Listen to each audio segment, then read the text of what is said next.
कौन सा कृत्य ऐसा किया है भारतीय जनता पार्टी सरकार ने? भारतीय जनता पार्टी की सरकार ने तो सबके साथ न्याय करने का काम किया है और ये सब जानते हैं।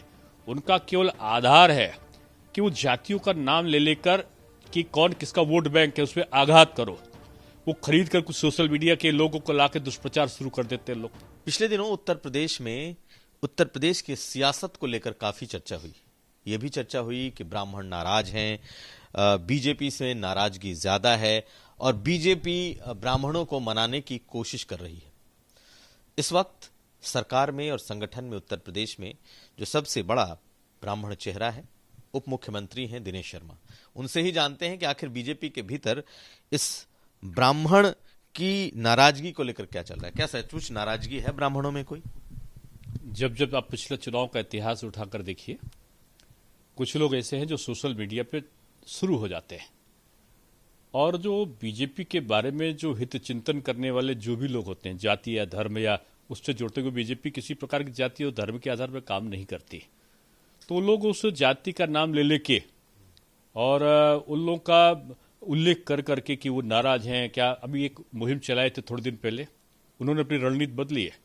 थोड़े दिन पहले जब उन्होंने रणनीति निकाला कि बीजेपी में तो उन्होंने डीजीपी का नाम लिया, अपर मुख्य सचिव गृह का नाम लिया, मुख्य सचिव का नाम लिया, मेरा नाम लिया, कहा सब ब्राह्मण ही हो जाएंगे क्या?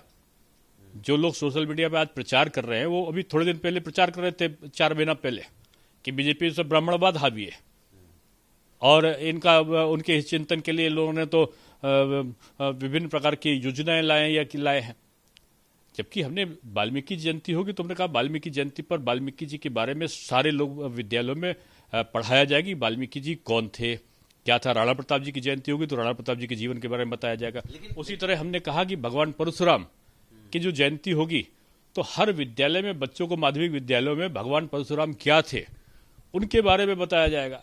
जब हमने ये अखबारों में पढ़ा लोगों ने तो उसमें तुरंत आ गए कि जातिवाद में नहीं, महापुरुष के बारे में सबको जानकारी हो, सब जाने इतिहास क्या है मेरा, इस प्रकार का कृत्य हम करते हैं। लेकिन जो आरोप ये कि भाई ब्राह्मणों की नाराजगी है और संजय सिंह जो कि आम आदमी पार्टी के हैं वो तो ठाकुरों की भी बात करते थे कि सरकार उनकी है, तो ये सब आप लोगों को, जब आप लोग इस चीज को सुनते हैं तो इसका जवाब आपको कहाँ सूझता है?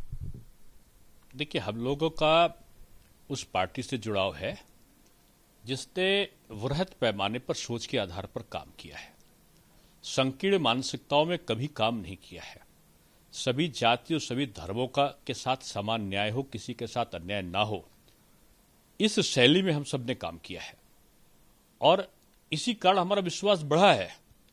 और लोगों का जिनको जातियों के बारे में कह रहे हैं तो उन लोगों का लगाव रहा। लोग जो पढ़े लिखे लोग हैं, पढ़े लिखे लोग भी हैं, जो नहीं भी पढ़े लिखे लोग हैं, वो विश्लेषण आज बराबर से कर रहे हैं। गांवों में की जनता जिसके बारे में लोग कहते थे वो बड़ी तीव्र गति से विश्लेषण करती है कामों का। किस चीज का विश्लेषण? क्या ये नाराजगी का विश्लेषण?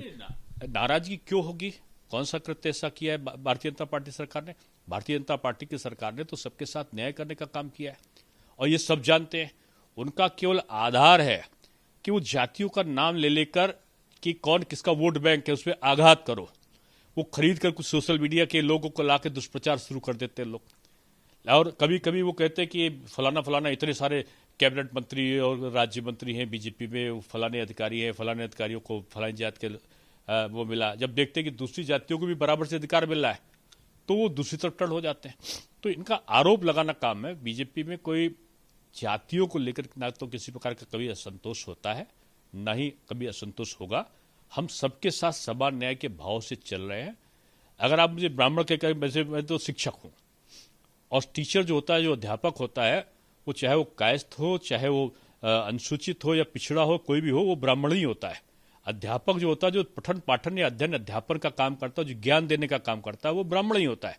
और ब्राह्मण जो देने का काम करता है उस पर गर्व ही होना चाहिए किसी को।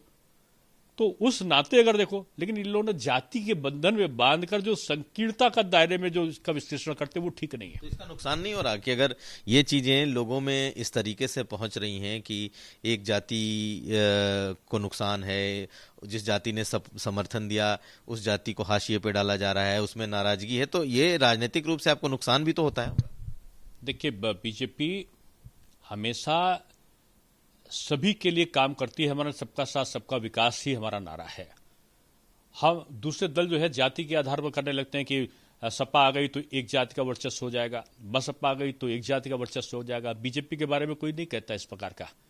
यही लोग आरोप लगाते थे कि ये तो बीजेपी कौन सी पार्टी है। अरे साहब देखो, ये तो पंडित दीनदयाल उपाध्याय जी, श्यामा प्रसाद मुखर्जी, अटल बिहारी वाजपेयी जी, सुषमा स्वराज जी, अरुण जेटली जी, कल्लाद जी, फलाना, इतने सारे लोगों का नाम लेके यही सब आरोप पिछले वर्ष लगा रहे थे। ये बीजेपी तो फलाने की पार्टी है। आज जब उन्होंने देखा कि ये आरोप अब सिद्ध ना होकर दूसरी तरफ जा रहे हैं, तो वो दूसरी तरफ आरोप लगाना शुरू कर दिया। इन लोगों का ये पैतरे बदलते हैं, और पैतरे बदलने के आधार पर जातियों का नाम लेकर लोगों के वोट बैंक को प्रभावित करने की कुचेष्टा करते हैं।